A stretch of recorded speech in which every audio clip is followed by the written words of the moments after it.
बाबू, क्या बोलो? तुमसे एक बात पूछो क्या? हाँ पूछो ना। अच्छा बताओ, तुम कभी मेरा साथ तो नहीं छोड़ोगे ना? अरे पगली, ऐसी बातें क्यों कर रही हो? ये अचानक तुम्हें क्या हो गया? नहीं सच बताओ ना, कभी छोड़ोगे तो नहीं ना मुझे? हाँ सोना, मैं हमेशा तुम्हारे साथ रहूँगा। ऐसा क्यों सोचती हो? बस ऐसे ही मन में आया तो पूछ लिया, कोई बात नहीं। सोना, मुझे एक बात का डर है। किस बात का? क्या तुम्हारे घर वाले हमारे इस रिश्ते को स्वीकार करेंगे? मैं छोटी जाति का हूँ और तुम ऊंचे जाति की हो। अरे पागल, ये सब तुम मुझ पे छोड़ दो, मैं उन्हें मना लूंगी।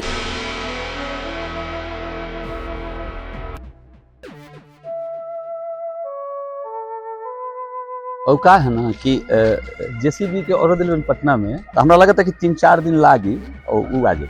बाबूजी बाबूजी, हाँ? पूजा दीदी के देखनी है कि रामदासवा के लेके से गले मिलता है का कहता नहीं रवा से अतरा छूट मत दी, इज्जत मुझे मिला देलस ना।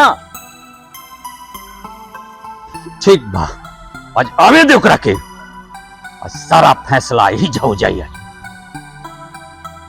पूजा रुक, हम जौन सुनत आनी उ साच हो। वो कहा ना बाबूजी कि हम रवा के बतावे वाला रही बाकी सारा इज्जत के माटी में मिला दे लेते।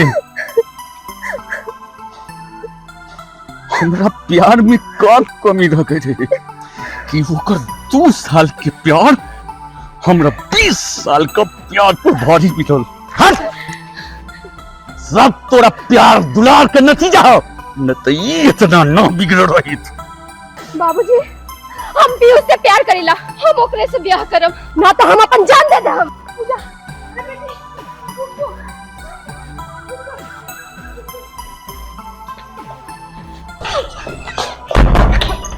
पूजा बेटी, पूजा बेटी, अरे पूजा, तुहर बाबूजी जो कुछ कह रहल बानी तुहरे भलाई खातिर करतानी।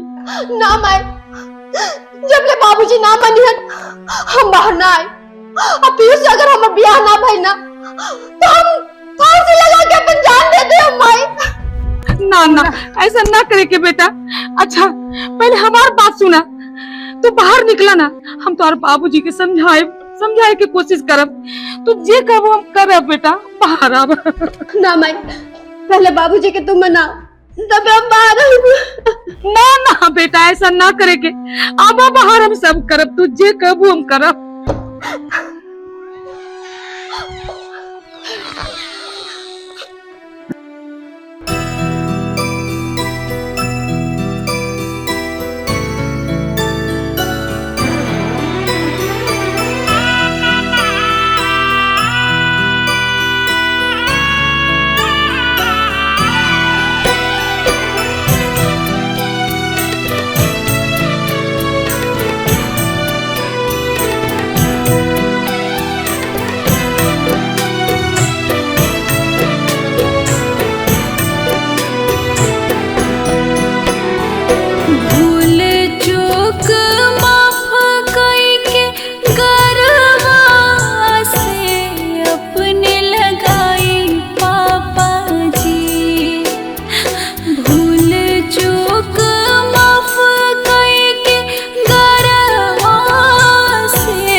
इजतिया कुजतिया से ब्याह तू रचैलू रखलू ना पापा के इजतिया कुजतिया से ब्याह तू रचैलू फिर भी तू खुश रही हा इहे आशीर्वाद बा हमारे बेटी फिर भी तू खुश रही हाई है आशीर्वाद बा हमारे बेटी।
गौआ जबरिया के देबै का जवाब बेटी मरी है जे तनवा तो कहब का हमार बेटी। बिटिया के अपने नदनिया के अब तो भुलाई पापा जी। बिटिया के अपने नदनिया के अब तो भुलाई पापा जी। फिरी के नजर नाही डोलिया रवा उठवाई पापा जी।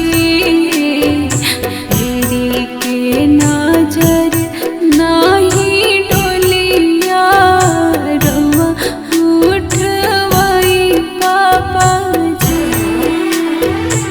मान रख तू पापा के पगरिया के ऐसे नाही तू त डूबई तू। मान रख तू पापा के पगरिया के ऐसे ना तू त डूबई तू। फिर भी तू खुश रही हा इहे आशीर्वाद बा हमारे बेटी। फिर भी तू खुश रही हा इहे आशीर्वाद बा हमारे बेटी।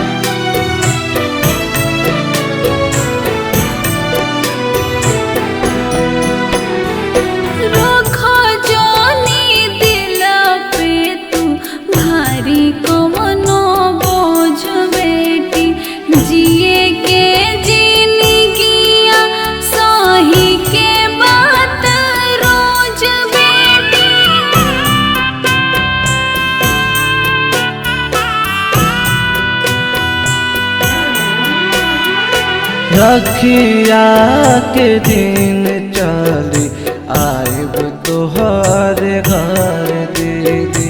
केहू के बतिया के करब ना फिकर दीदी।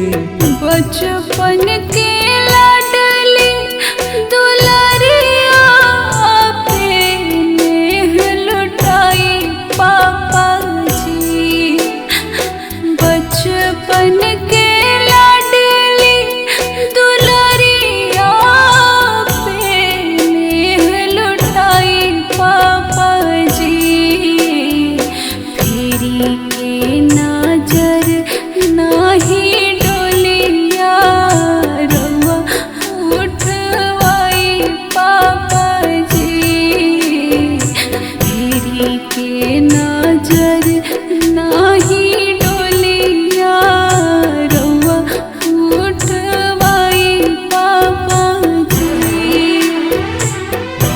भूललू बतावल डहरिया तू कवनाई रहे चल गईलू। भूललू बतावल डहरिया तू कवना रहे चल गईलू। फिर भी तू खुश रही इहे आशीर्वाद बा हमारे बेटी। फिर भी तू खुश रही इहे आशीर्वाद बा हमारे बेटी।